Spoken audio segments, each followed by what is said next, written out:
السلام علیکم ورحمۃ اللہ وبرکاتہ۔ الصلاۃ والسلام علیک یا رسول اللہ، الصلاۃ والسلام علیک یا حبیب اللہ، الصلاۃ والسلام علیک یا نبی اللہ صلی اللہ تعالیٰ علیہ وسلم۔ میں سر قادری علی حسین نظوی آپ حضرات کی خدمت میں حاضر ہوں ایک بہترین معلومات کے ساتھ۔ جی ہاں، آج ہم بات کریں گے کہ حسد جو ہے یہ شیطان کا ہتھیار ہے۔ آپ دیکھیں کہ حسد جو ہے یہ ہمارے معاشرے کا ایک حصہ بن چکا ہے۔ اکثر و بیشتر حضرات ایسے ہیں جو کسی نہ کسی معاملات میں حسد رکھتے ہیں۔ اب بات کریں شیطان کی، تو آپ دیکھیں کہ اس نے جو ہے اللہ تبارک و تعالیٰ کی نافرمانی کر کے خود تو برباد ہو گیا، لیکن یہ اب جو ہے دوسروں کو بھی جو ہے تباہ و برباد کرنے کی کوشش میں ہمہ وقت لگا رہتا ہے۔ اور حسد جو ہے یہ شیطان کا ایک ہتھیار ہے۔ جی ہاں، حسد نامی کتاب میں تفسیر حقی کے حوالے سے ایک روایت درج ہے۔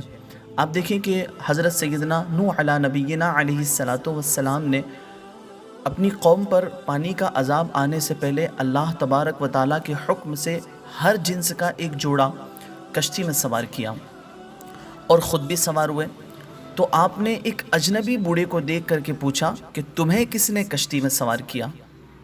تو اس نے جواب دیا کہ میں اس لیے آیا ہوں کہ لوگوں کے دلوں میں وسوسے ڈالوں تاکہ اس وقت ان کے دل میرے ساتھ ہو اور بدن آپ کے ساتھ ہو۔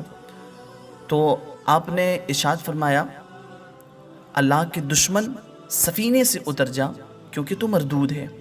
تو شیطان نے کیا جواب دیا؟ شیطان نے کہا، میں لوگوں کو 5 چیزوں سے ہلاکت میں ڈالتا ہوں، 3 چیزیں تو آپ کو ابھی بتا دیتا ہوں مگر 2 نہیں بتاؤں گا۔ اللہ تبارک و تعالیٰ نے حضرت سیدنا نوح علی نبینا علیہ الصلاۃ والسلام کی طرف وحی فرمائی، آپ اس سے کہیے کہ مجھے 3 سے آگاہی کی ضرورت نہیں ہے، تو مجھے صرف 2 ہی بتا دے۔ شیطان کہنے لگا، پھر اس کے بعد جب حضرت سیدنا نوح علی نبینا علیہ الصلاۃ والسلام نے اس سے 2 کے بارے میں پوچھا تو شیطان نے کہا کہ وہ 2 ایسی ہے جو مجھے کبھی جھوٹا نہیں کرتی ہے اور نہ ہی کبھی ناکام لوٹاتی ہے، اور انہی میں سے میں لوگوں کو تباہی کے دہانے پر لا کر کے کھڑا کر دیتا ہوں۔ اب جب پوچھا وہ 2 کیا ہے تو اس نے بتایا کہ وہ 2 جو ہیں ان میں سے ایک تو حسد ہے اور دوسرا حرص ہے۔ اسی حسد کی وجہ سے تو میں راندہ درگاہ اور ملعون ہو گیا، اور حرص کے باعث سیدنا آدم علی نبینا علیہ الصلاۃ والسلام کو وہ چیزیں جو منع کی گئی تھی ان کی خواہش پیدا ہوئی اور میرا وار کامیاب ہو گیا۔ یہ شیطان نے جواب دیا۔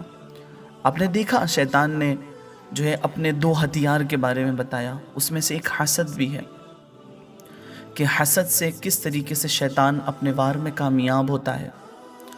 حسد کی جو صورتیں ناجائز یا ممنوع ہیں ان کا دنیا یا آخرت میں کچھ بھی فائدہ نہیں ہے بلکہ نقصان ہی نقصان ہے۔ لیکن حیرت ہوتی ہے حسد کرنے والے کی نادانی پر کہ وہ پھر بھی اس روگ کو پال لیتا ہے۔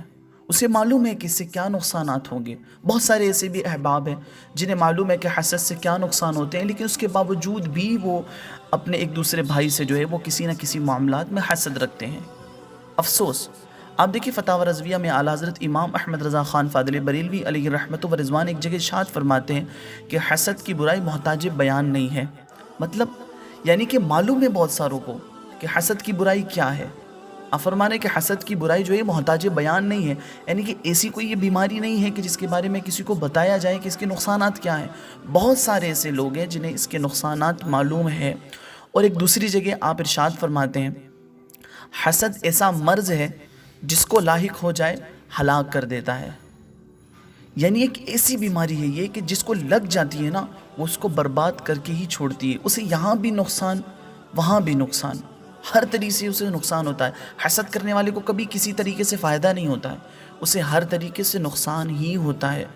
حسد کے بہت سارے نقصانات ہیں، میں آپ کو آج 11 نقصان کے بارے میں بتاتا چلوں کہ حسد کرنے والوں کو 11 نقصانات کا سامنا ہو سکتا ہے۔